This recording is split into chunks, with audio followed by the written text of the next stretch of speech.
In New Orleans, a few miles from the French Quarter, there is a small liberal arts college called Dillard University. The campus is an elegant cluster of 100-year-old white buildings bordering a large lawn. Long rows of live oaks run down either side of the green. It looks like a postcard from the 1930s. And because this is New Orleans, the school choir is amazing.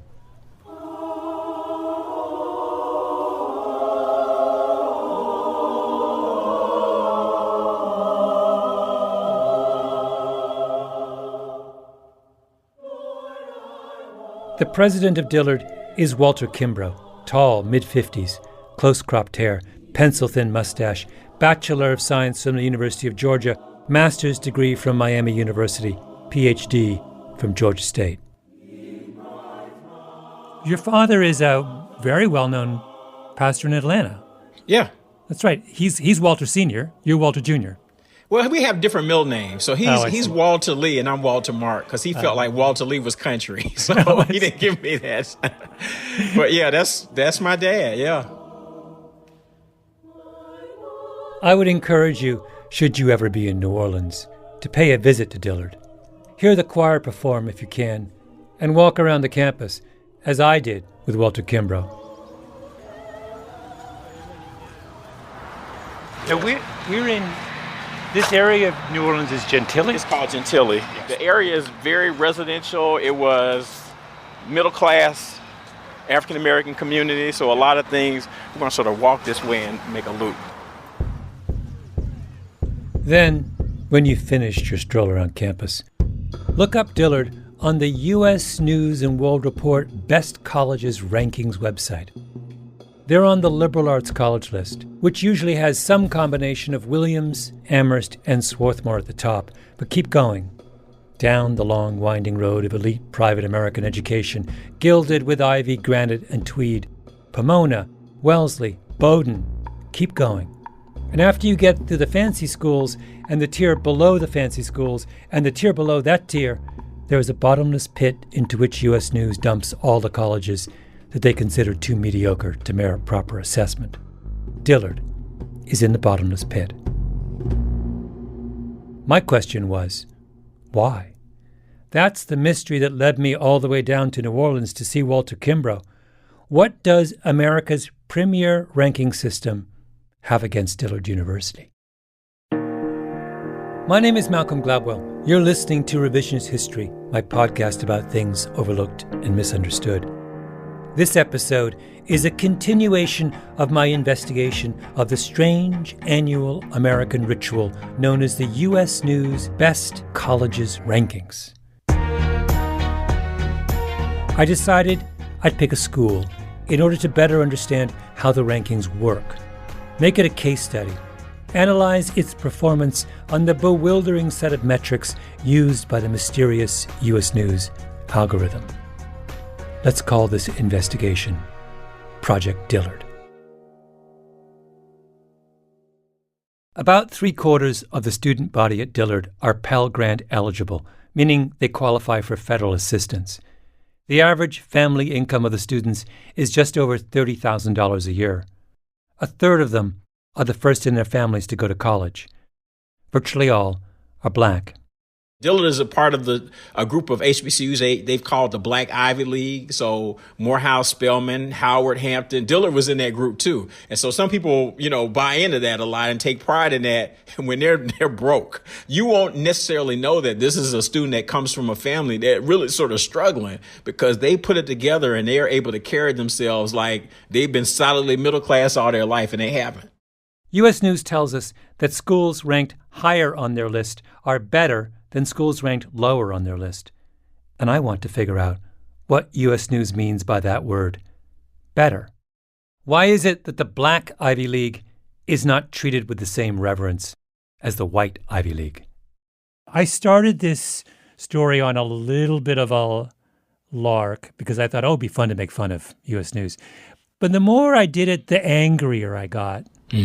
A not very sophisticated group of people in Washington, D.C. came up with a standard by which we measure higher education in this country. And that standard is massively biased against people who want to serve underserved populations. Yeah. And they have made the lives of people like you and your students more difficult as a result. Right. That's what it is.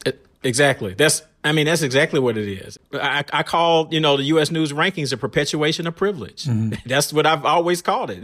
That's all it is. It's a perpetuation of privilege. In last week's episode, I consulted with a group of statisticians at Reed College who had hacked their way into the secret U.S. News algorithm. I decided to call on their services again. This time to help me with the puzzle of Dillard University's rank. My name is Lauren Rabe. I am an environmental studies economics major at Reed College, and I'm a senior. Tell me how did Kelly recruit you for this project? Kelly McConville, a professor at Reed who enjoys cajoling her students into various acts of statistical mischief. Kelly just messaged me one day and was like, "Hey you, I have a project that might be fun for you. We just get to play with data and make some models and try to predict some things." And Hold on. Your first question was, can I make graphs? That's true.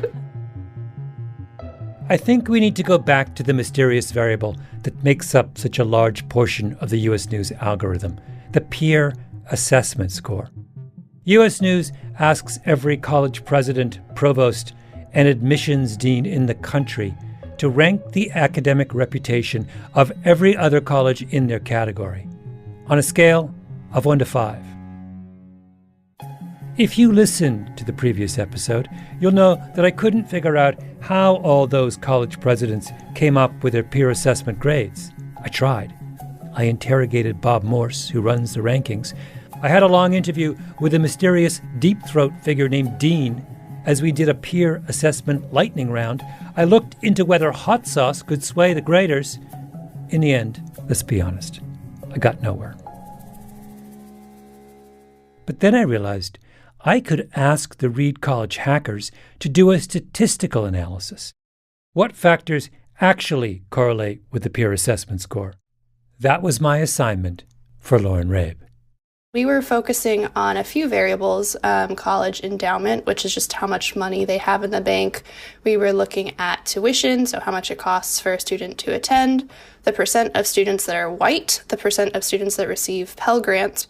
And I found that endowment by itself, just the size of the endowment, predicts half of the peer assessment score. So we can explain half of the peer assessment score just by how much money a school has in the bank. And then once we start adding the remaining school characteristics, we end up with over 90%. 91.3% to be precise. It seems pretty clear that you can predict the reputation assigned to every college in the country with almost perfect accuracy just by spending a few minutes on Google. Dillard's reputation score is 2.6, a terrible score, by the way. But now we know why. It's not because there's something very wrong with Dillard's reputation. It's because Dillard falls short in all of the areas that make for a high score. There aren't a lot of white people on campus. The tuition is low compared with top liberal arts colleges. It's $19,000 a year. And Dillard's endowment is a minuscule $105 million. A top-ranked school like Williams College has $2 billion more dollars in the bank than Dillard. The next thing U.S. News really cares about is graduation rates. What percentage of a freshman class get their degree within 6 years? U.S. News rewards schools for having high graduation rates, and they punish schools for low graduation rates, on the theory that a school's graduation rate tells you something about how well it educates and inspires its students. This metric seems to make a lot more sense than peer assessment scores, right? At Dillard, the graduation rate is around 50%. How can we call a school good if half its students don't graduate? But when I asked Walter Kimbrough about this, here's what he said.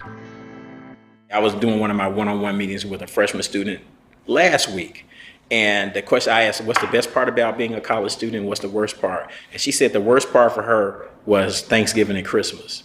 It's like, why? She said, because I had to figure out what I was going to do, where I could live. It was very powerful the way that she said. I was like, what do you mean? Why is that the worst part of college? She said, because I didn't know where I was going to stay. Think of how difficult it must be for that student to focus on staying in school. How can you plan for the future when your life right now is so unstable? And what happens when someone in your family gets ill or loses their job or has an accident, and all of a sudden the cost of sending you to school becomes overwhelming? If the average family income of your student body is just over $30,000 a year, there's going to be a lot of that. For a school like us, that you're 75% Pell Grant eligible, if you have a 6-year graduation rate that's over 50%, it's almost miraculous, because there are so many other factors that I just can't control. I can't control those family pieces, and I just can't control that. Just for contrast, the graduation rate at a school like Bowdoin, currently number 6 on the liberal arts college rankings, 95%. Everyone graduates, maybe because 1 in every 5 students at Bowdoin comes from a family with an income in the top 1%. The worst part of Christmas for a Bowdoin student is deciding which of their houses to go to. No one's dropping out of Bowdoin, not with daddy paying for everything. Graduation rates don't tell you how good a school is. They tell you what kind of students a school is admitting.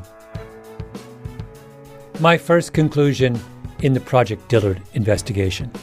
Why is Dillard at the bottom of the rankings? They enroll the wrong kind of student.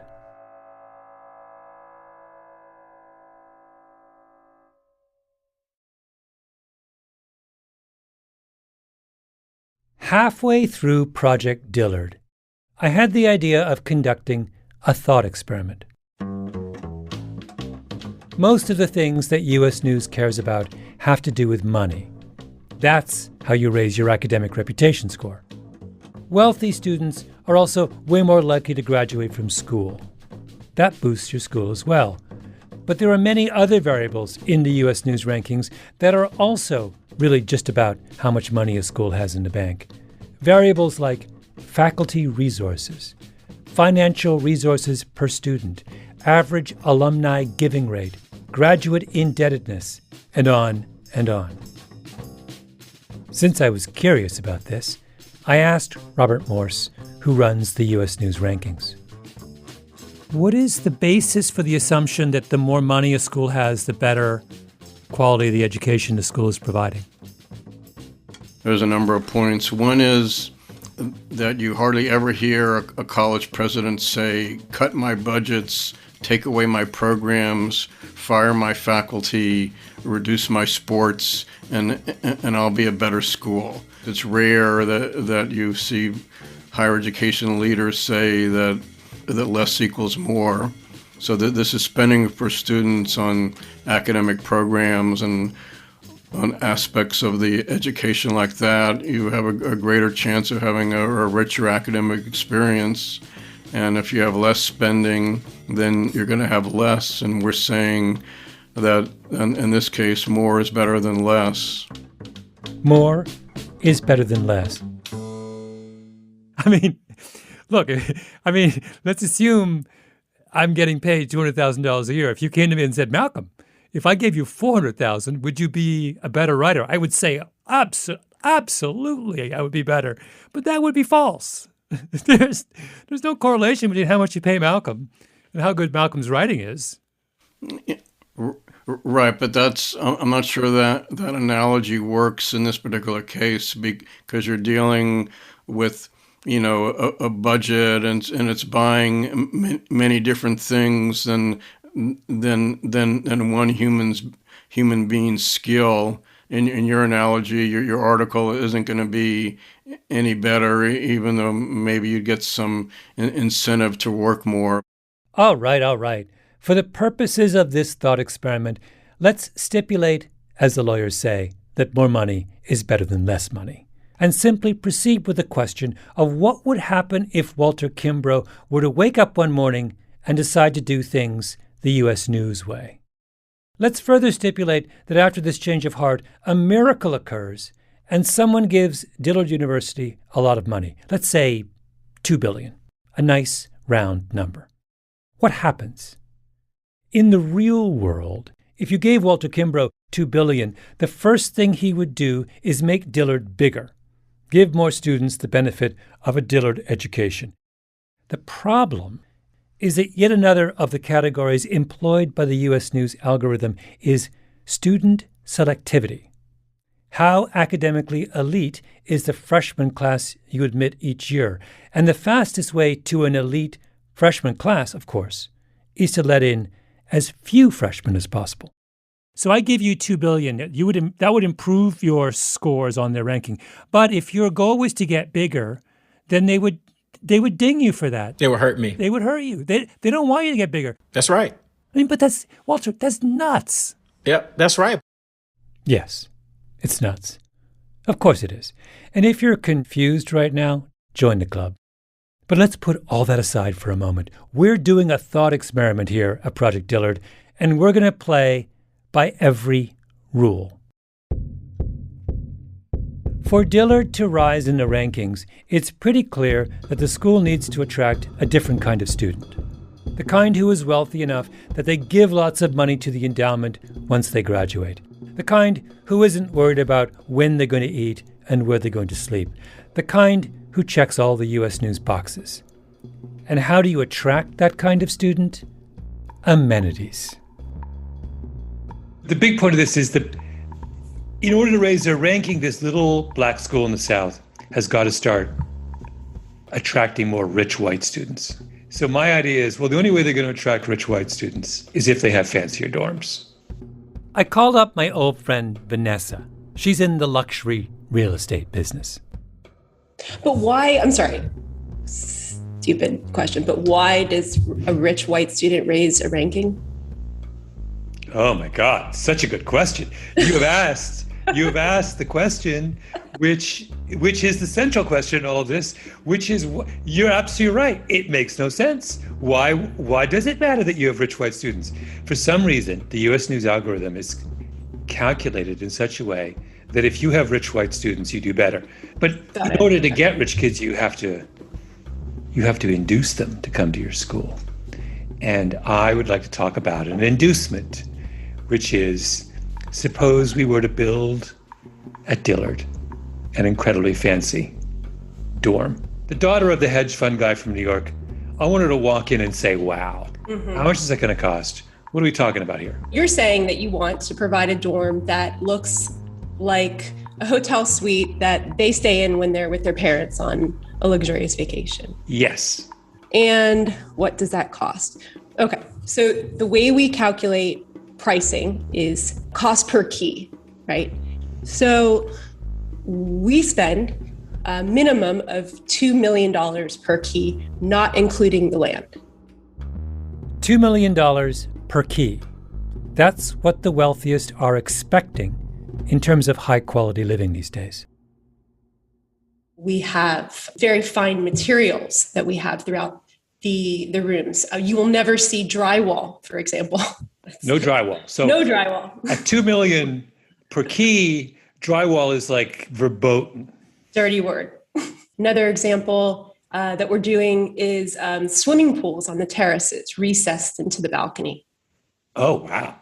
And in every room. That's one of our new projects. So wait, so you could do this, you could totally do this in New Orleans. Of course. To go to our college example, the college came to you and said, I want a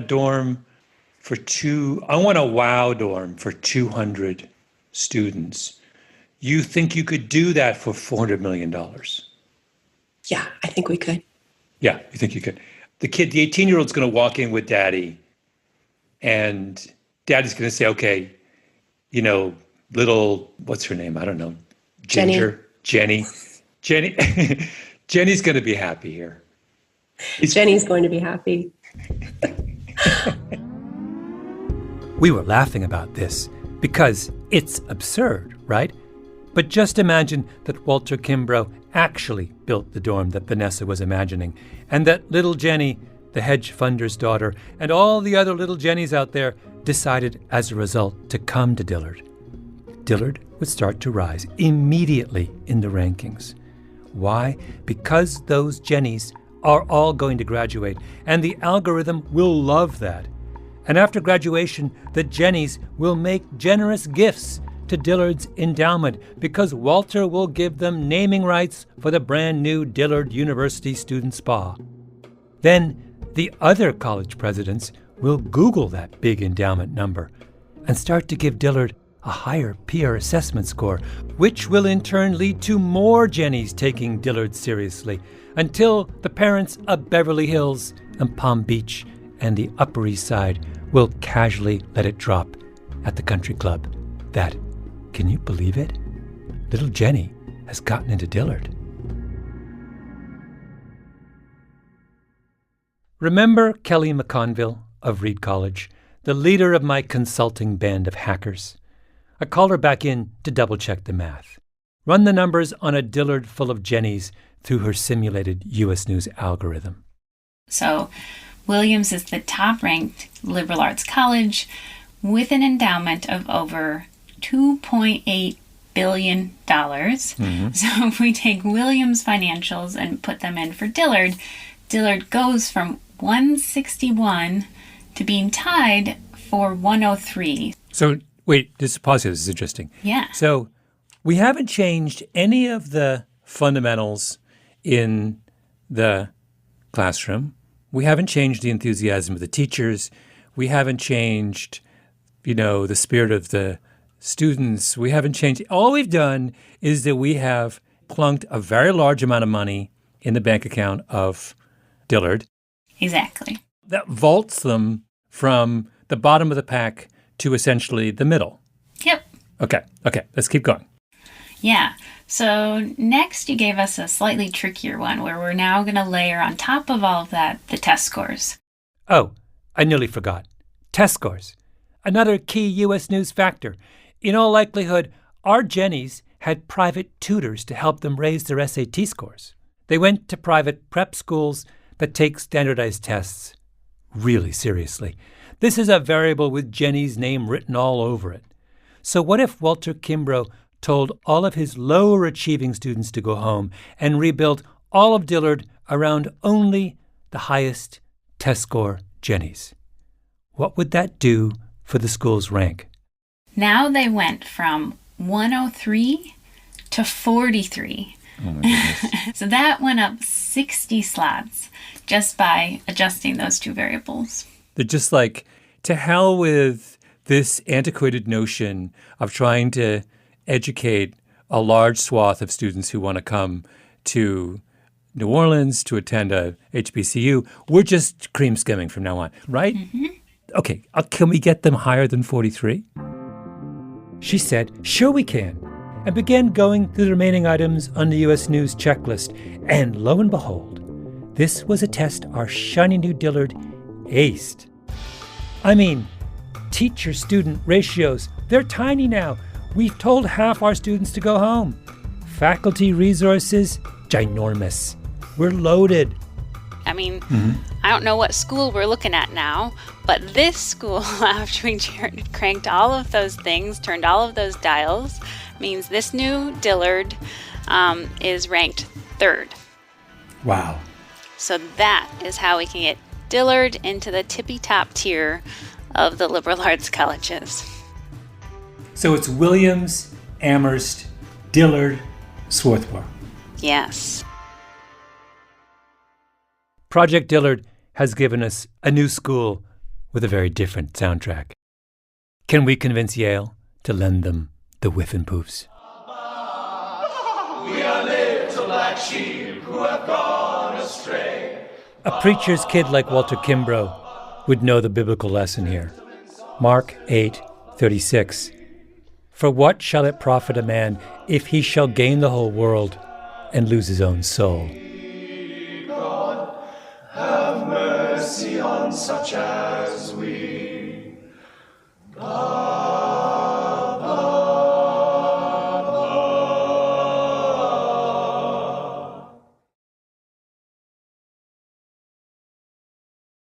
When Walter Kimbrough gave me his tour of the Dillard campus, he talked about the things that made Dillard special.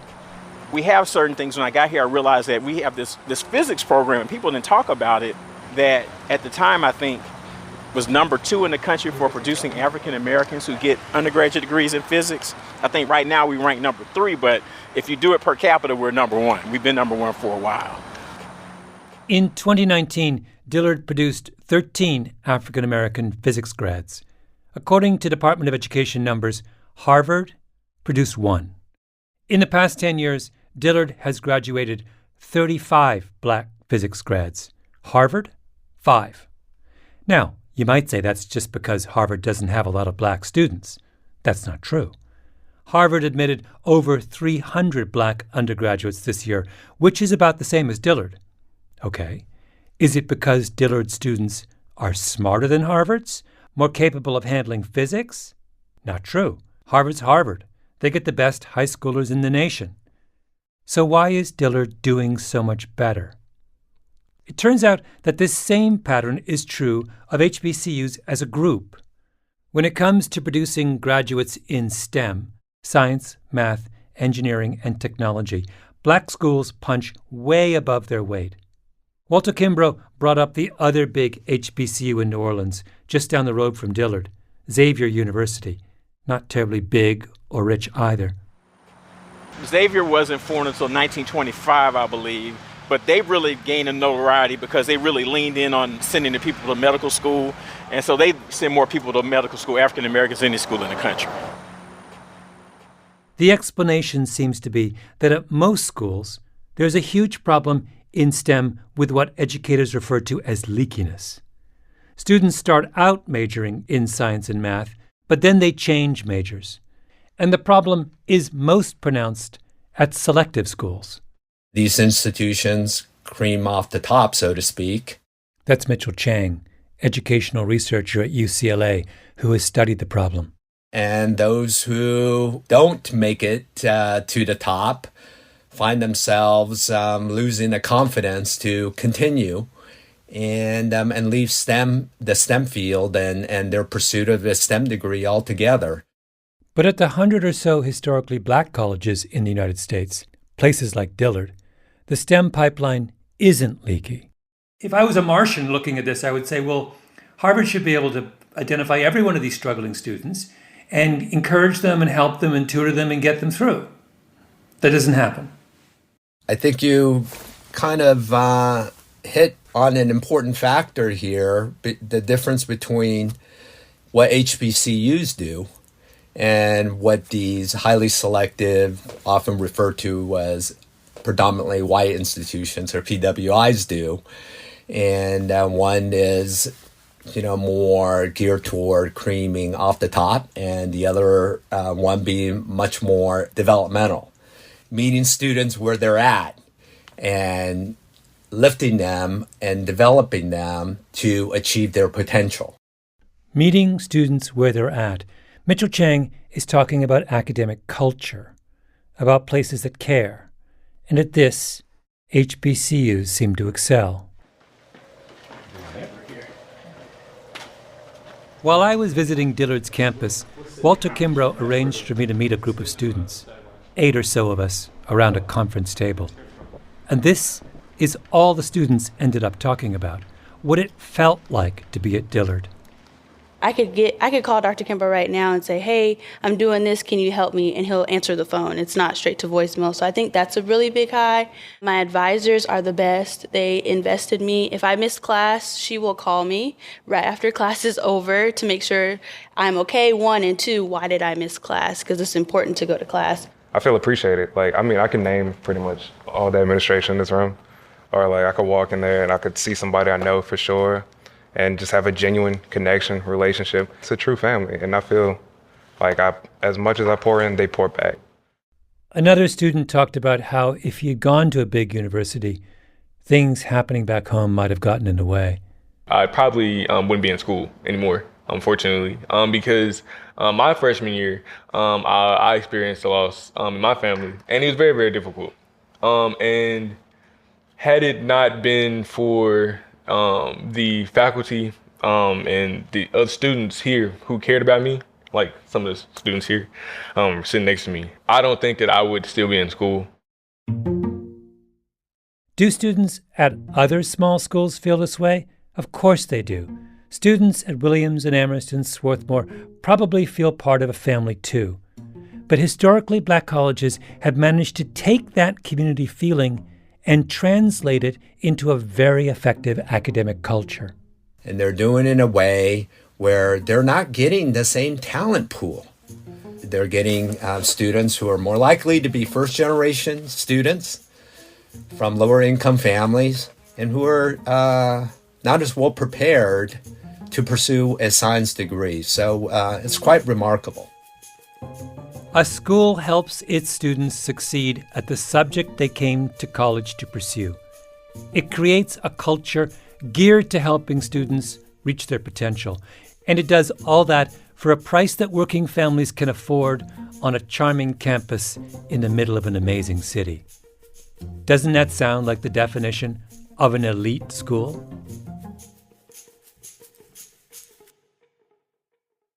Some years ago, Walter Kimbrough heard that an editor from U.S. News was coming to speak at a nearby event. Well, I was like, clear the schedule. I've got to go hear the U.S. News guy. And I was like, and I got to have a chance to ask him a question. So I did. And I said, how do we, justify having a ranking system that basically measures privilege? And if I want to have a good ranking, I need to make sure I keep out poor students, black students, part-time students, non-traditional students. If I do those things, my ranking is high. And he couldn't answer the question. He said, well, it's America and this is how we measure merit and blah, blah, blah. And there's an older gentleman afterwards came and laughed at me. He said he didn't want to answer that question because that's the whole game. It's just a formula. It is the formula.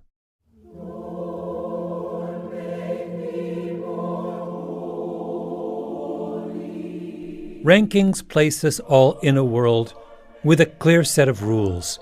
That more is better than less, rich is better than poor, white is better than black. None of us think we want to be part of that world. But when college presidents dutifully send in their forms every year to U.S. News, when high school students battle with each other over who gets to go to the higher-ranked school, when parents boast about how Jenny got into this school or that school, we're all complicit in the game. Will you promise me that you'll just stand up and just say, ladies and gentlemen, can we all just agree to drop out of the U.S. News thing right now? Oh, yeah, I would love, yeah. But there are going to be folks who, like I said, they are so, this is important. You're a persuasive guy. I feel like you could do that. You think I could do it? You have a little bit of your dad in you. Right. Just stand up and preach. Yeah. I would need to have that, right. I need to have that sermon from the mount to really try to make it happen.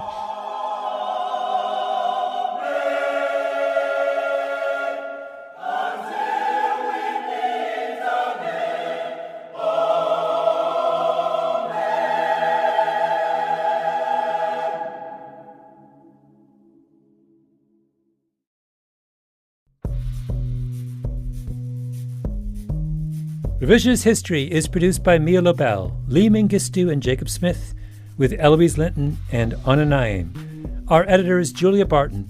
Original scoring by Luis Guerra, mastering by Flawn Williams, engineering by Martin Gonzalez, fact-checking by Amy Gaines. Special thanks to the Pushkin crew, Hedda Fain, Carly Migliori, Maya Koenig, Daniela Lacan, Maggie Taylor, Eric Sandler, Nicole Morano, Jason Gambrell, and of course, Jacob Weisberg. Special thanks also to the Dillard University Choir and their director, Samuel Davenport. I'm Malcolm Gladwell.